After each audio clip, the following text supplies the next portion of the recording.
एक गांव में एक सुरेश नाम का लड़का रहता था और वो बहुत अच्छा था और बहुत होशियार भी था। एक दिन सुरेश ने जंगल में घूमने का तय किया और वह दोपहर में ही जंगल के लिए निकल गया।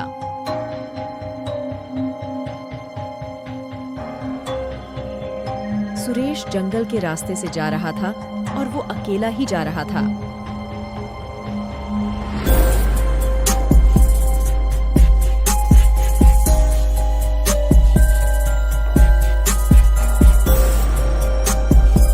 सुरेश को जंगल में जाते जाते ही कब रात हो गई उसे पता ही नहीं चला। रात में जंगल बहुत डरावना लग रहा था।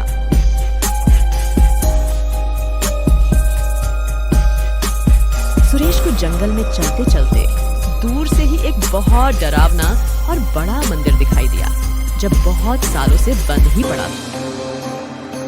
सुरेश ने सोचा कि उस मंदिर के अंदर जाकर देखते हैं कि उस मंदिर में आखिर है क्या। सुरेश ने सोचा कि उस मंदिर के अंदर जाकर देखते हैं कि उस मंदिर में आखिर है क्या। जैसे ही सुरेश मंदिर के अंदर गया, उसे एक बहुत बड़ा विशाल आईना दिखा। उसने उस आईने को गौर से देखा। उसने देखा कि उस आईने में एक परछाई नजर आ रही है। उसे लगा कि वह एक भूत की परछाई है और सुरेश बहुत डर गया।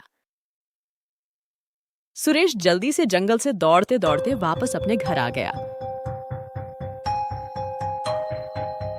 जंगल की वो बात सुरेश को अगले दिन बहुत परेशान कर रही थी। दिन भर उसी परछाई के बारे में ही सोच रहा था और परेशान हो रहा था।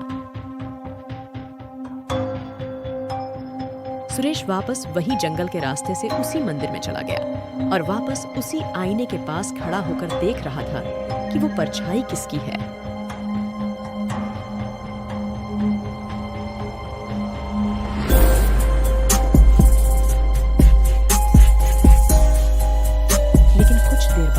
के ध्यान में आया कि वो परछाई खुद उसी की ही है जो पिछले दरवाजे से वापस उसी आईने में दिख रही थी, और वो वापस घर आ गया।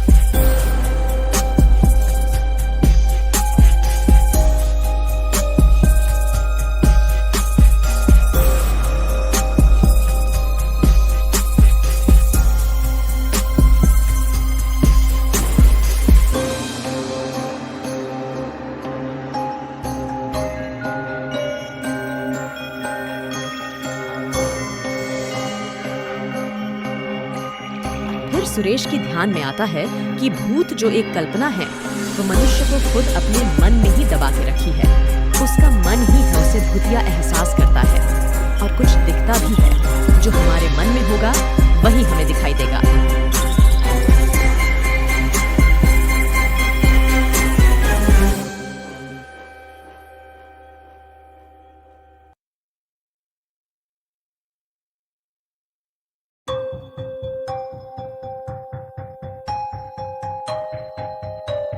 जल्दी से लाइक और सब्सक्राइब कर दीजिए हमारे चैनल को ऐसी कहानी के लिए।